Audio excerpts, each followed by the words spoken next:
और असम में मदरसे में अलकायदा टेरर मॉड्यूल का खुलासा होने पर मुख्यमंत्री हेमंत बिस्वा शर्मा की तरफ से बयान आया। उन्होंने कहा कि गिरफ्तारियों से बहुत जानकारियां मिलेंगी। मदरसा टीचर मॉड्यूल का नेतृत्व कर रहा था और अब गिरफ्तारी हुई है तो खुलासे भी बहुत सारे होंगे।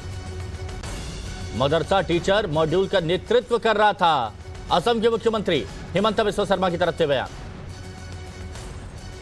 हमने असम का बरपेटा और मोरीगांव जिला में दो जिहादी मॉड्यूल को हमने पकड़ा और ये जिहादी मॉड्यूल का साथ इन्वॉल्व सारे लोगों को अरेस्ट किया और ये कोऑर्डिनेटेड एक्शन था along with the national police agencies, सबका मिलके ये कोऑर्डिनेटेड एफर्ट था।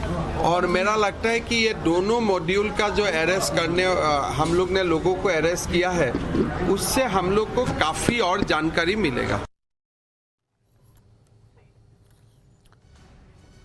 तो अब देखिए ये पता चल रहा है कि खुलासा हुआ है तो बहुत सारी जानकारियां मिलेंगी और गिरफ्तारियों से पता चलेगा कि क्या प्लानिंग, किस तरह से ये काम कर रहे थे। मदरसा टीचर जो है वो मॉड्यूल का यहां पर नेतृत्व कर रहा था। इस बारे में जानकारी खुद मुख्यमंत्री हेमंत बिस्वा शर्मा ने दी। उनकी तरफ से बयान भी आया अलकायदा टेरर मॉड्यूल को लेकर जो खुलासा हुआ है। अब धीरे धीरे राज भी सामने आएंगे और ये भी पता चलेगा कि कहां कहां तक इनके तार फैले हुए हैं।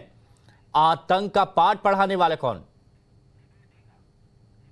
निबिड़ टिका हमारे साथ, हमारे सहयोगी इस वक्त जुड़े हुए हैं। निबिड़, अभी तक क्या खुलासा हुआ है और आगे क्या उम्मीद जताई जा रही है इनकी गिरफ्तारी के बाद?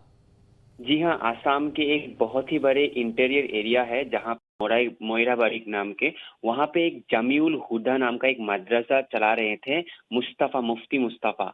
तो पुलिस ने उनको जो है अरेस्ट किया है क्योंकि उनका जो है डायरेक्ट कनेक्शन अंसरल बांग्ला टेरर मॉड्यूल के साथ जुड़ गया है और ये एबीटी मॉड्यूल जो है ये अलकायदा इंडियन सब कॉन्टिनेंट का एक पार्ट है।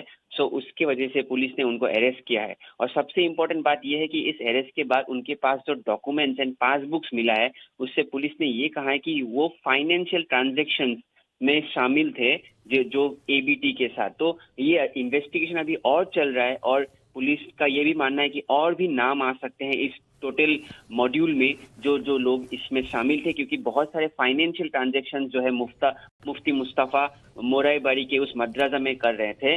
और दूसरी बात यह है कि अभी जो इन्वेस्टिगेशन और इंटरोगेशन चल रहा है, क्या वो रिलीजियस टीचिंग्स के नाम पे जो लोकल्स है यहाँ पे और जो बच्चे थे उनके ऊपर कोई इंडोक्ट्रिनेशन या कोई ऐसा टाइप का जिहादी पाथ पढ़ा रहे थे, तो उसके ऊपर भी अभी इन्वेस्टिगेशन जो है पुलिस कितने वक्त से एक्टिव थे यहाँ?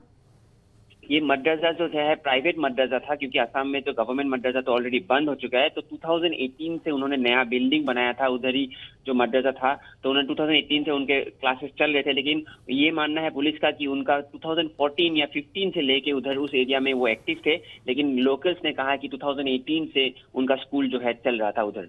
निबिड़, ये भी देखा है हमने कि फंडिंग अलग अलग जगह से होती है क्योंकि इससे पहले भी कई मॉड्यूल का भंडाफोड़ हुआ है जिसमें अलग अलग जगह से फंडिंग की जा रही थी। तो यहां पर फंड के कितने जरिए थे?